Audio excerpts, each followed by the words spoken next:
Dear students, we have one question again in physics from IIT JEE Main 2019 exam. This question is from chapter Properties of Matter, है ना? Properties of Matter से ये question ली गई है.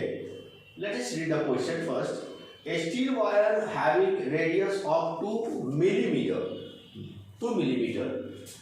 carrying a load of 4 kg is hanging from a ceiling. Given that G is equal to 31.1 pi meter per second square, what will be the tensile stress that would be developed in the wire? This question is from properties of matter. Properties of matter में बहुत सारे topics पढ़ने हैं आपको. उसमें एक topic है elasticity, है ना. इलास्टिसिटी होता क्या है, तो कुछ बेसिक कंसेप्ट आपको मैं दूंगा इसको सॉल्व करने के पहले, ताकि आप इसको भी सॉल्व कर सको और इससे जुड़ा हुआ कोई भी सवाल आपको जेईई मेंस में आता है तो आप उसको हैंडल कर सको बढ़िया से. Concept is very important. Okay, तो इलास्टिसिटी होती क्या है? तो इलास्टिसिटी एक मैटर की, हर मैटर की एक प्रॉपर्टी है ना, जिसमें अगर आप उसे उसके आकार परिवर्तन करने की कोशिश करो, उस पर फोर्स लगाओ, उसका लेंथ बड़ा चेंज करने की कोशिश करो, उसका वॉल्यूम बदलने की कोशिश करो, तो वो इसका विरोध करता है. क्यों करता है? क्योंकि all matters are made up of small tiny particles, whether it may be atoms or molecules.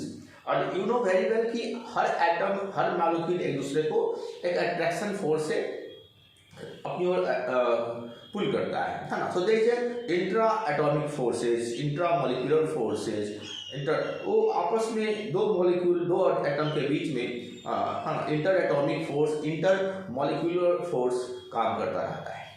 तो ये जो inter atomic force, inter molecular force जो एक दूसरे पार्टिकल को अपनी ओर खींचता है, तो वो समझो कि वो एक स्टेबल इक्विलिब्रियम में होता है.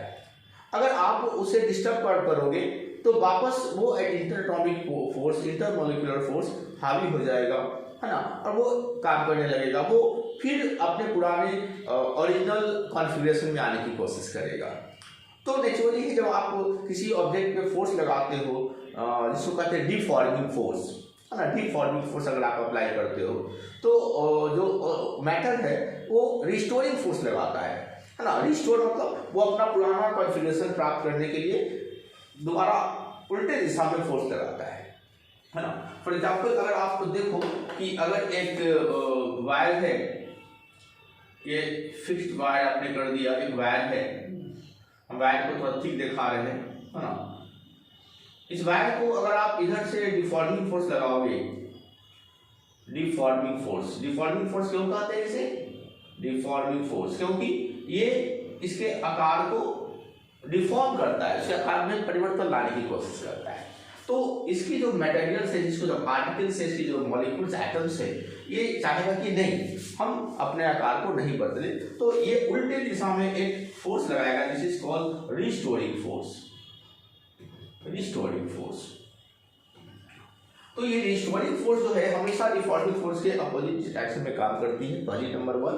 दूसरी नंबर बात, ये जो एरिया ऑफ क्रॉस सेक्शन होगा, ये जो भी आप वायर लोगे, रड लोगे, या इसको, ये एरिया ऑफ क्रॉस सेक्शन को भी हम इग्नोर नहीं कर सकते. This is area of cross section, area of cross section. Okay, ये जो एरिया ऑफ क्रॉस सेक्शन है, अगर ये A है और ये रिस्टोरिंग फोर्स अगर F है, याद रखना restoring force equal to deforming force होता है. जितना आप डिफॉर्म करने की कोशिश करोगे उतना ही वो रिस्टोर करने की कोशिश करेगा. तो रिस्टोरिंग फोर्स और एरिया ऑफ क्रॉस सेक्शन ये बहुत इंपॉर्टेंट फैक्टर है. ये इसकी जो रेशियो होगी for restoring force per unit area, जो रेशियो होगी, this is simply known as stress. तो स्ट्रेस जो होती है, स्ट्रेस एक इंपॉर्टेंट टर्म है, आपको मालूम होनी चाहिए. That is simply restoring force per unit area. मतलब पर यूनिट मतलब एरिया से डिवाइड कर दो तो एक यूनिट एरिया में निकल जाएगा. अब सवाल ये है कि हमारा एरिया ऑफ क्रॉस सेक्शन मालूम होना चाहिए, रिस्टोरिंग फोर्स मालूम होना चाहिए, और इसमें एक टर्म यूज की गई है, देखो टेंसाइल स्ट्रेस। देखो क्वेश्चन में क्या है, टेंसाइल स्ट्रेस। देखो स्ट्रेस अगर वायर की लंबाई बढ़ती है, अगर आप इसको वायर को खींचते हो, लंबी करना चाहते हो, स्ट्रेच करते हो, एक्सटेंड करते हो, तब जो स्ट्रेस होगा, स्ट्रेस तो यही होगा, फॉर्मूला यही होगा, लेकिन इसका नाम दे दिया गया है टेंसाइल स्ट्रेस। और अगर आप कभी कभी ऐसा भी कर सकते हो कि रड को आपने कंप्रेस किया, है ना, दोनों तरफ से इस तरह से फोर्स लगाया, तो वो छोटा होने की कोशिश करेगा, तब हम कहेंगे compressive stress. Then we will use the term compressive stress. Anyway, चाहे वो टेंसाइल हो, मतलब लेंथ में इंक्रीमेंट हो, या कॉम्प्रेसिव हो, या लेंथ में डिक्रीमेंट हो, घटे या बढ़े, दोनों लेंथ में ही चेंजेस की बात कर रहा है, चाहे वो टेंसाइल हो या कॉम्प्रेसिव हो। इसलिए दोनों को इंक्लूड करके एक साथ हम कहते हैं लॉन्गिट्यूडिनल स्ट्रेस ना। तो चाहे वो टेंसाइल हो या कॉम्प्रेसिव हो, हम इसकी कहते हैं लॉन्गिट्यूडिनल स्ट्रेस, मतलब लेंथ में जो चेंजेस आ रही है। एनीवे, तो यहाँ पे जो कि टेंसाइल की बात कर रहा है, इसका मतलब नेचुरली कि लेंथ बढ़ने वाला है। अब रिस्टोरिंग फोर्स कितना होगा, तो सिंपली डिफॉर्मिंग फोर्स के बराबर होगा। डिफॉर्मिंग फोर्स कितना है, तो सवाल पढ़ लो। A steel wire having radius of 2 millimetre carrying, radius दिया गया है, तो एरिया ऑफ क्रॉस सेक्शन अगर आप निकालना चाहते हो, देखो सबसे पहले रेडियस देख लो कितना है, तो 2 मिलीमीटर। मिलीमीटर नहीं चलेगा, SI यूनिट में हमको मीटर में कन्वर्ट करना पड़ेगा, तो 2 × 10⁻³ मीटर में लिख देता हूँ, है ना। Carrying the load of 4 kg, मास जो है इस पे एक लोड, हमने एक लोड लटका दिया, इसकी जो मास है ये 4 kg है ना। तो M = 4 kg, ओके। 4 kg इस हैंगिंग फ्रॉम ए सीलिंग, और ये जो रड है, ये जो वायर है, ये सीलिंग से, ये सीलिंग है आपका, सीलिंग से लटकी हुई है, और जी का वैल्यू कह रहा है 3.15 ले लो, G = 3.15 ले लो मीटर/सेकंड²। ओके, चलो ठीक है। What will be the tensile stress, तो सबसे पहले तो हमें एरिया चाहिए, तो एरिया का formula, area of cross section क्या होगा, क्योंकि एरिया हम जनरली जो है वो सर्कुलर सिलेंड्रिकल ही वायर मानते हैं, वायर की जो आकार है वो जनरली सिलेंड्रिकल ही मानते हैं, तो हम एरिया ऑफ क्रॉस सेक्शन जो होता है वो πr² होगा, है ना। तो हमारा जो टेंसाइल स्ट्रेस जो होगा, फॉर्मूला तो वही होगा, सिर्फ नाम बदल गया है। तो हमारे टेंसाइल स्ट्रेस का फॉर्मूला क्या होगा, तो टेंसाइल स्ट्रेस = लिखेंगे टेंसाइल स्ट्रेस = रिस्टोरिंग फोर्स।